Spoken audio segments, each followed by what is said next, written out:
कहानी की शुरुआत होती है जंगल के उस खौफनाक मंजर से जहां एना अपने जन्मदिन की रात पहुंची थी, लेकिन वहां अंधेरे पेड़ों के बीच उसने अपने पति को किसी और लड़की के साथ देख लिया। तभी दृश्य वर्तमान में बदलता है जहां सामने एक लाश पड़ी थी। अगली सुबह डिटेक्टिव जैक हार्पर और उसकी साथी डिटेक्टिव प्रिया पटेल मौका-ए वारदात पर पहुंचते हैं। जैक ने जैसे ही लाश को देखा उसके चेहरे का रंग उड़ गया, क्योंकि वो पिछली रात वाली लड़की ही थी। लेकिन उसने अपनी भावनाओं को छिपाते हुए तुरंत अपनी टीम को सख्त आदेश दिया कि विक्टिम की पहचान किसी भी कीमत पर मीडिया में लीक नहीं होनी चाहिए। साथ ही उसने एक अजीब शर्त रखी कि अगर किसी को भी विक्टिम का फोन मिले तो बिना उसे छेड़े सीधे उसके पास लाया जाए। जैक ने बहाना ये बनाया कि वो नहीं चाहता किसी परिवार को न्यूज चैनल के शोर शराबे से अपनी बेटी की मौत की खबर मिले। लेकिन तभी सीन न्यूज चैनल के दफ्तर में शिफ्ट होता है, जहां एना अपने बॉस जिम के ऑफिस में मौजूद थी। एना की जगह लेक्सी ने ले ली थी, क्योंकि एना एक साल से बिना बताए कहीं गायब हो गई थी। अब लेक्सी को हटाना नामुमकिन लग रहा था, पर एना हार मानने वालों में से नहीं थी। उसने लीड एंकर की जिद छोड़कर फील्ड एंकर बनने का फैसला किया और शर्त रखी कि उसे कैमरामैन के तौर पर रिचर्ड चाहिए, जो लेक्सी का पति था। बोस एना की ये बात मान लेता है। एना तुरंत मर्डर वाली जगह रिपोर्टिंग करने निकल जाती है, लेक्सी के पति के साथ। उधर जंगल में तफ्तीश शुरू ही हुई थी कि तभी एना रिपोर्टर ने जैक से पूछा, क्या तुम विक्टिम को जानते थे? जिससे जैक घबरा गया और उसने तुरंत एना का पीछा करना शुरू कर दिया। उसका पीछा करते हुए जैक एक गुमनाम मोटल के कमरे के बाहर पहुंचा और बेचैनी में दरवाजा खटखटाया, लेकिन अंदर से कोई जवाब नहीं आया। जैक को एहसास हुआ कि अंदर एना किसी और के साथ है, और तभी एना ने दरवाजा खोला। लेकिन जैक को वहां देखकर उसका मूड खराब हो गया और वो वहां से निकल गई। जैक उसका पीछा करता जब उसके घर पहुंचा तो एना अपनी माँ से मिल रही थी कि तभी जैक ने एना से पूछता है कि एना ने जंगल में उससे वो सवाल क्यों पूछा था। यहाँ हमें पता चलता है ये दोनों पति पत्नी है। एना एक साल पहले सब छोड़कर चली गई थी, पर मर्डर वाली रात वो अचानक आ गई थी। एना ने कत्ल वाली रात जैक को उस लड़की के साथ देख लिया था, जो कोई और नहीं बल्कि एना की अपनी पुरानी सहेली रैचल थी। एना को लगा कि शायद गुस्से में जैक ने ही रैचल को मारा है, और जैक को लगा एना ने उस रात रैचल को मार दिया, क्योंकि उसके और रैचल के शारीरिक रिश्ते के बारे में एना को पता लग गया था। बातों बातों में जैक एना को बताता है कि एना की माँ को भूलने की बीमारी है और एक रात वो बिना कपड़ों के सड़कों पर भटक रही थी, जिसे लेकर जैक काफी परेशान था। मौके का फायदा उठाकर एना पूछती है कि रैचल की मौत एक मर्डर ही है ना? इतना ही नहीं, वो जैक को विश्वास दिलवाती है वो किसी को कुछ नहीं बताएगी। दूसरी तरफ जब जैक पोस्टमार्टम रिपोर्ट लेने जाता है तो फॉरेंसिक डॉक्टर ने सबका डीएनए लेने का फैसला किया, क्योंकि बहुत सारा ताजा सीमन रैचल के शरीर के अंदर मौजूद था। फॉरेंसिक डॉक्टर कहती है कातिल ने रिलेशन बनाने के पहले या बाद छोटे किचन के चाकू से 40 वार किए, जिससे जैक के पसीने छूट गए। वो काम के दबाव का बहाना बनाकर डीएनए किट अपने साथ लेकर भाग गया, जिसे देखकर डिटेक्टिव प्रिया को उस पर शक होने लगा।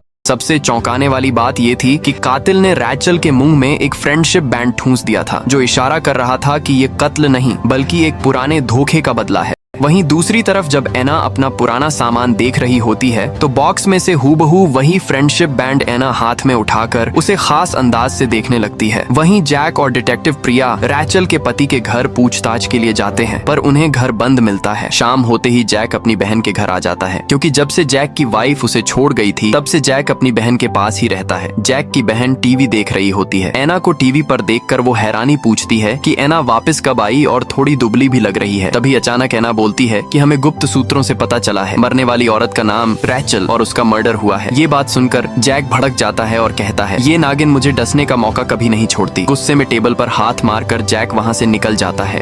अगले दिन जैक गुस्से में सबसे पहले उसी होटल की ओर निकलता है जहां उसकी पत्नी एना रुकी हुई थी। जैक की गाड़ी की आवाज सुनकर एना टेंशन में पड़ जाती है कि अब वह उसका सामना कैसे करेगी। जैक रूम का दरवाजा खड़खड़ाता है और जैसे ही एना दरवाजा खोलती है जैक गुस्से में कहता है यकीन नहीं होता अब भी तुम्हें मुझे तकलीफ देने में मजा आता है ना? एना बात को संभालते हुए कहती है मैं कुछ दिन शहर में हूँ तो हमें एक दूसरे को झेल लेना चाहिए। इतने पर जैक कहता है तुम्हारा बॉयफ्रेंड नहीं दिख रहा। एना कहती है वो मेरा कैमरामैन है। जैक कहता है क्या बढ़िया कैमरामैन है, कल वो कितना इंस्पायरिंग काम कर रहा था। ये सुनकर एना अपनी हंसी रोक नहीं पाती और खुलकर हंसने लगती है, और फिर अचानक एना कहती है तुम कौन से दूध के धुले हो। ये सुनकर जैक कहता है तुम शायद सही हो, हमें एक दूसरे को झेल लेना चाहिए, और वहां से जाने लगता है। जब जैक कमरे से बाहर निकलने लगता है तो एना कहती है तो क्या कोई सस्पेक्ट मिला तुम्हें? ये सुनकर जैक हंसने लगता है और पूछता है तुम खुद कुछ नहीं कर सकती क्या? एना कहती है मैं अपना काम ही कर रही हूँ, तुम मेरे पति हो, इसमें मेरी क्या गलती? एना पूछती है क्या रैचल के पति क्लाइड डफी पर शक है? बस इतना बता दो। इतने पर जैक कहता है उसी के घर जा रहे हैं, कल भी गए थे, घर लोक था।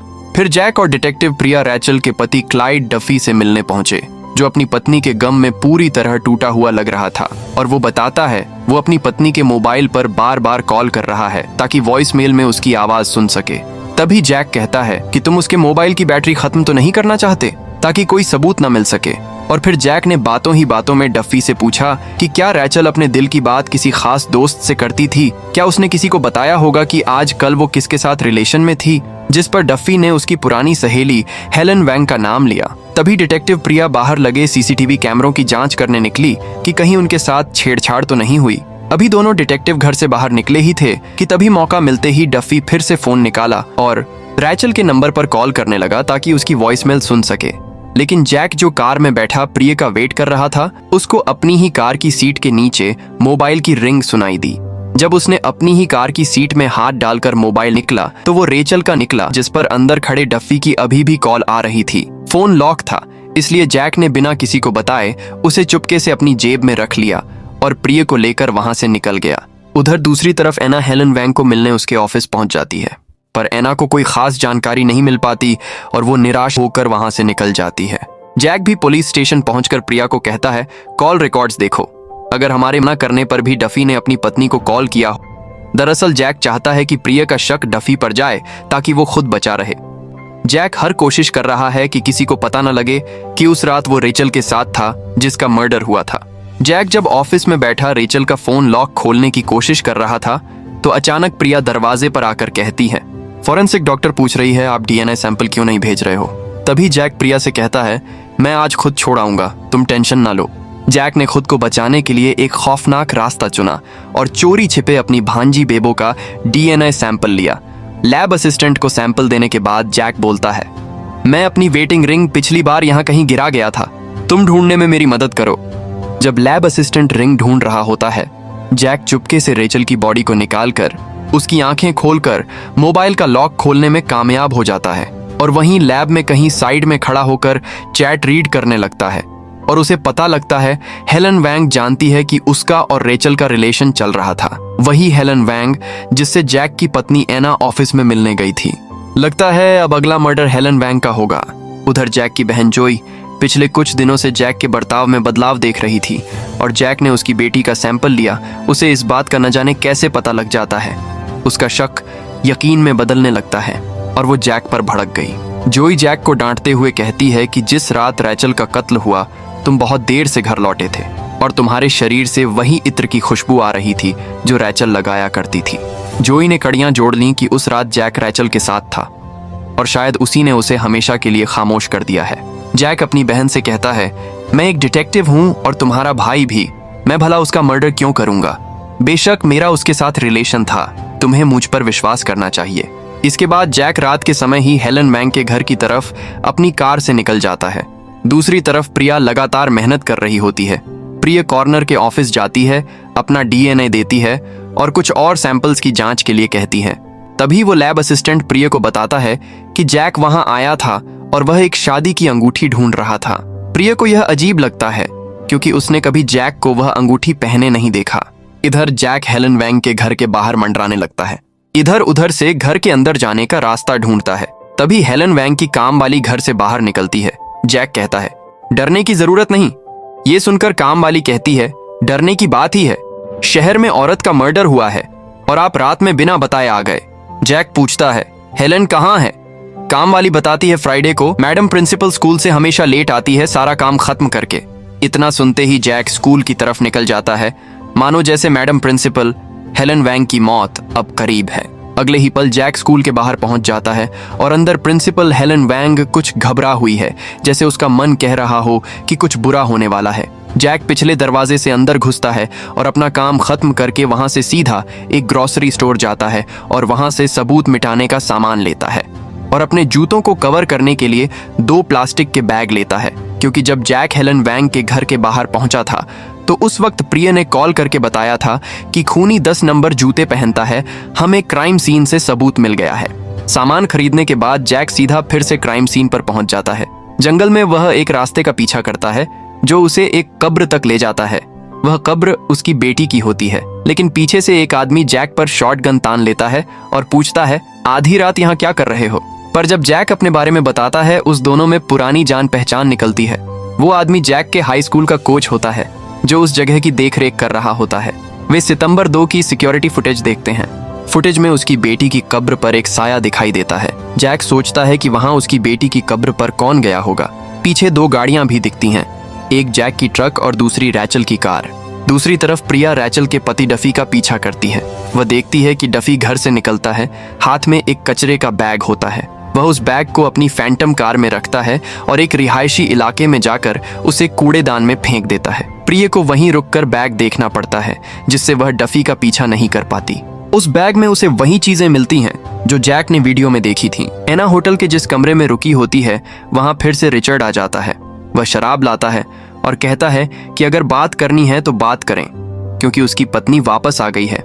एना बताती है कि उसकी पत्नी लेक्सी ने कहा था कि वह अपनी बहन के बच्चे को देख रही थी, लेकिन रिचर्ड कहता है कि उसकी कोई बहन नहीं है और लेक्सी की बहन 20 साल पहले मर चुकी है। यह बात अजीब लगती है। रिचर्ड असल में एना को भावनात्मक रूप से कमजोर पल में उसके साथ फिर से रिलेशन बनाना चाहता है, पर इस बार एना उसे घास नहीं डालती। इधर क्राइम सीन से निकलने के बाद जैक को कॉल आता है कि एना की मां मिस एलिस फिर से भटक गई है। जैक उसे संभालने पहुंचता है और घर ले आता है।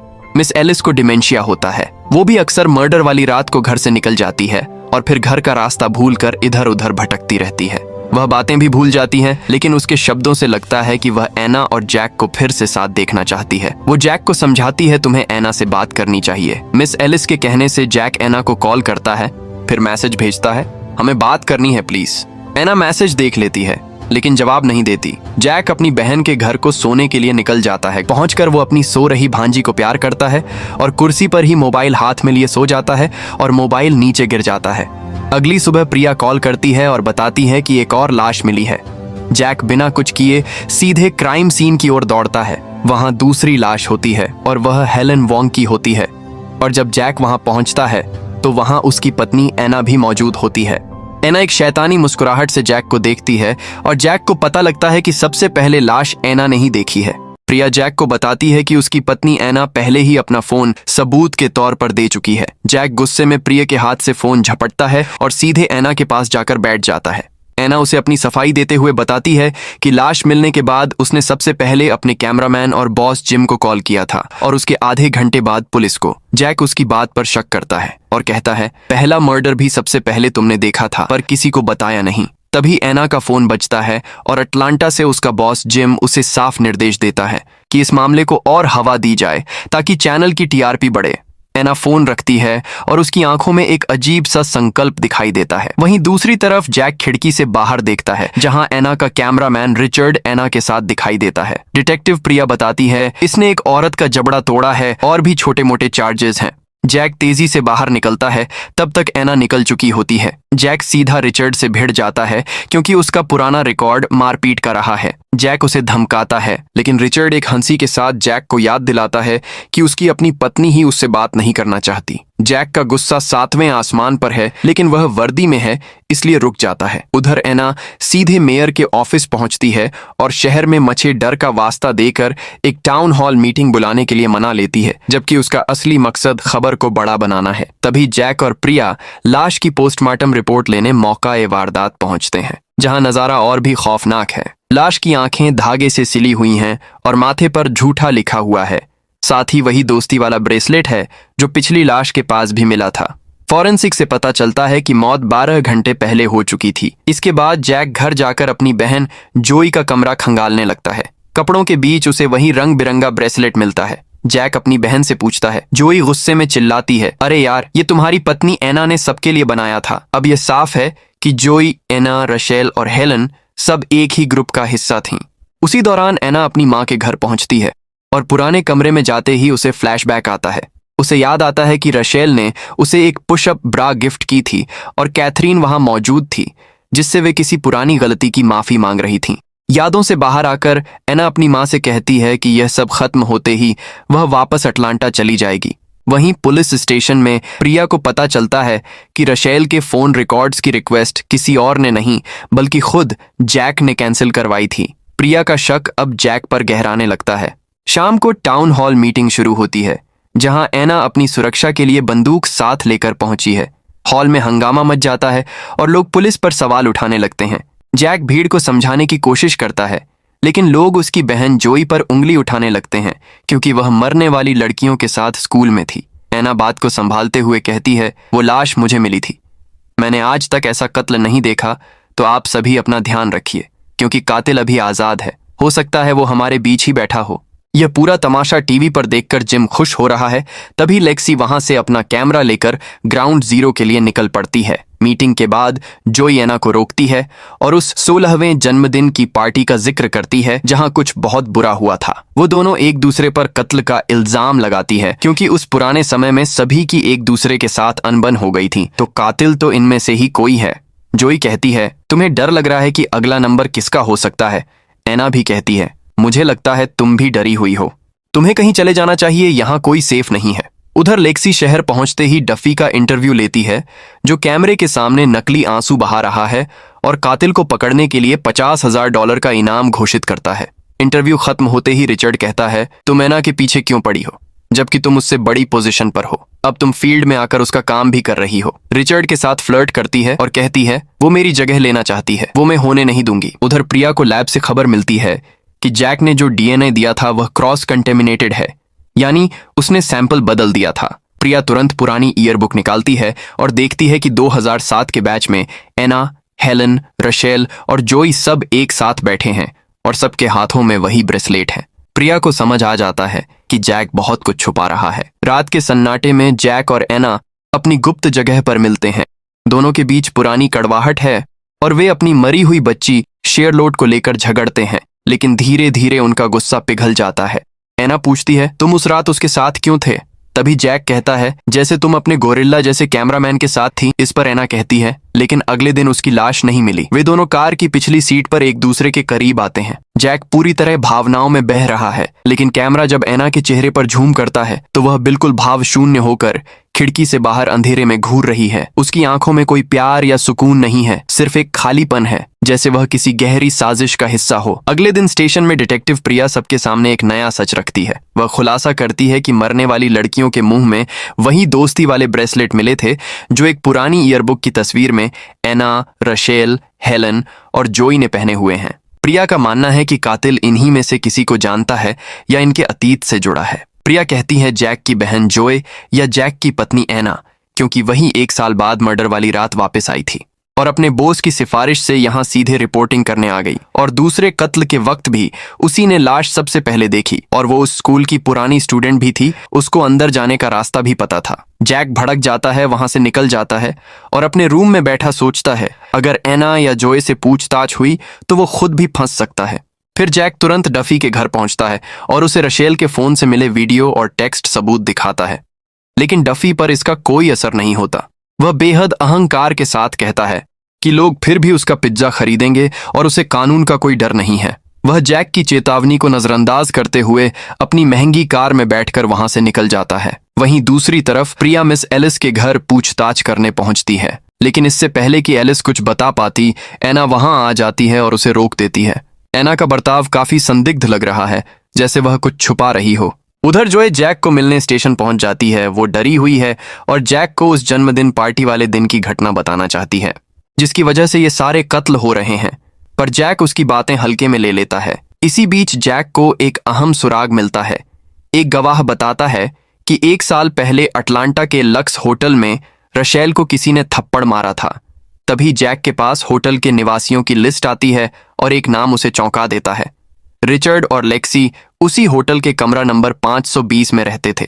चूंकि रिचर्ड का पुराना रिकॉर्ड हिंसा का रहा है, जैक का शक गहराने लगता है कि रशेल के साथ रिचर्ड का कोई कनेक्शन था। जैक जोय को वहीं इंतजार करने के लिए बोलकर गुस्से में सीधे उस बार में पहुंचता है जहां रिचर्ड शराब पी रहा है। जैक उससे रशेल के बारे में सवाल करता है, लेकिन रिचर्ड उसे जवाब देने के बजाय उसकी पत्नी के बारे में भद्दी टिप्पणी करता है। जैक अपना आपा खो बैठता है और वहीं बार में दोनों के बीच हाथापाई शुरू हो जाती है। उधर पुलिस स्टेशन में जोई डरी हुई है। वह प्रिया को बताती है कि उसे अपनी जान का खतरा है, क्योंकि वह भी उस ग्रुप का हिस्सा थी। बातों बातों में जोई एक गहरा राज खोलती है। उस तस्वीर में 4 नहीं बल्कि 5 लड़कियां थीं। फोटो खींचने वाली 5वीं लड़की का नाम कैथरीन था। प्रिया तुरंत कैथरीन के बारे में जानकारी ढूंढती है, लेकिन उसे कुछ नहीं मिलता। तभी रशेल के फोन रिकॉर्ड्स की जांच में प्रिया के हाथ एक चौंकाने वाला सच लगता है। रशेल के फोन पर डफी और हेलन के अलावा खुद जैक हार्पर के भी कई कॉल्स थे। प्रिया सन्न रह जाती है। उसे एहसास होता है कि जैक इस केस में जांच अधिकारी से ज्यादा एक संदिग्ध नजर आ रहा है। वहीं दूसरी तरफ होटल का कमरा कैंसिल होने की वजह से रिचर्ड एना को लेकर अपने ससुराल वालों के लेक हाउस पर जाता है। वहां घर की दीवार पर लगी तस्वीरें देखते ही एना के पैरों तले जमीन खिसक जाती है। तस्वीरों में वह एक लड़की को बड़े होते हुए, मैराथन दौड़ते हुए और अंत में रिचर्ड के साथ शादी के जोड़े में देखती है। एना को भयानक झटका लगता है जब वह पहचानती है कि मोटी लेक्सी असल में वही 5वीं लड़की कैथरीन है। रिचर्ड की पत्नी लेक्सी ही मोटी कैथरीन है जो अब पतली हो चुकी है। उधर उसी वक्त जैक अपने घर पहुंचता है और ईयरबुक देख रहा होता है। तभी उसे छत से पानी टपकता हुआ दिखाई देता है। एक अनजाना डर उसे घेर लेता है और वह सीढ़ियां चढ़कर ऊपर भागता है। वह जोई को आवाज लगाता है लेकिन कोई जवाब नहीं आता। बाथरूम का दरवाजा अंदर से बंद है और नीचे से पानी रिस रहा है। जैक पूरी ताकत से दरवाजा तोड़ता है और अंदर का मंजर देखकर उसकी चीख निकल जाती है। बाथटब में जोई की लाश पड़ी है जिसे बेरहमी से चाकू मारा गया है और पानी में डुबो दिया गया है। कातिल ने जैक के घर के अंदर घुसकर उसकी बहन को हमेशा के लिए खामोश कर दिया है। अब एक फ्लैशबैक दिखाया जाता है जहां हम युवा मोटी कैट और उसकी बहन एंड्रिया को देखते हैं। वे एक अमीर परिवार से हैं और झील पर जाने की तैयारी कर रहे हैं।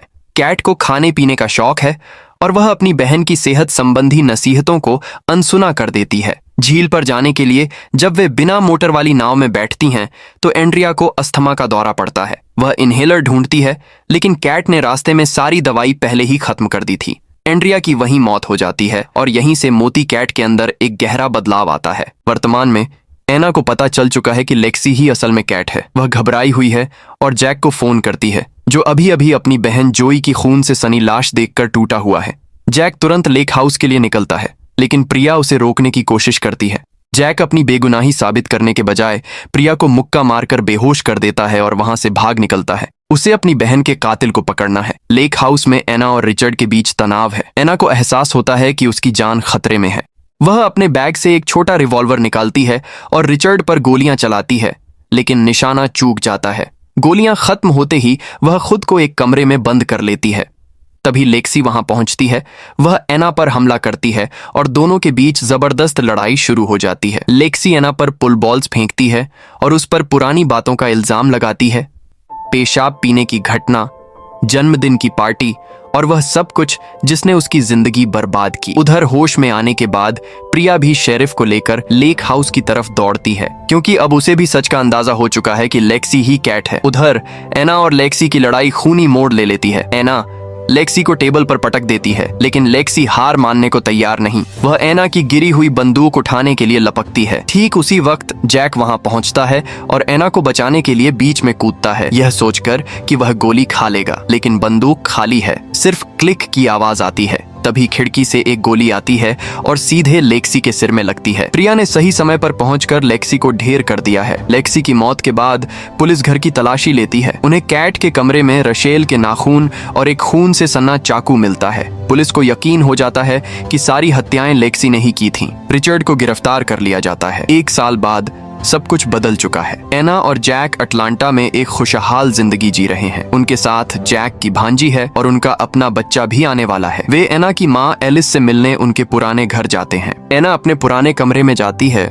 जहां उसे अपनी माँ का एक खत मिलता है। एलिस, जिसे सब डिमेंशिया का मरीज समझते थे, ने उस खत में एक ऐसा सच लिखा है जो एना के पैरों तले जमीन खिसका देता है। असली ट्विस्ट ये है कि ये कत्ल लेक्सी ने नहीं बल्कि एना की माँ एलिस ने किए थे। एलिस ने एना के 16वें जन्मदिन का वीडियो देखा था जिसमें एना के दोस्त रशेल, हेलन, जोई सब मिलकर कैट को परेशान कर रहे थे और बाद में एना को भी वेश्या कहा था। एलिस अपनी बेटी का अपमान और दुख बर्दाश्त नहीं कर पाई थी। उसने 1 साल तक योजना बनाई। उसी ने रशेल की कार का टायर पंचर किया और उसे 40 बार चाकू मारा। उसी ने हेलन को स्कूल में मारा क्योंकि उसके पास सफाई कर्मचारी होने के नाते चाबियां थीं। उसी ने जोई को बाथटब में डुबोया और उसने ही लेक्सी के घर में सबूत प्लांट किए ताकि पुलिस को गुमराह किया जा सके। एलिस ने अपनी बेटी की खुशियों के लिए उस पूरे ग्रुप को खत्म कर दिया जिसने कभी एना को दुख दिया था। यह एक माँ का अपनी बेटी के लिए खौफनाक प्यार था। अगर आपको यह कहानी पसंद आई तो वीडियो को लाइक करें, चैनल को सब्सक्राइब करें और एक प्यारा सा कमेंट करें। धन्यवाद।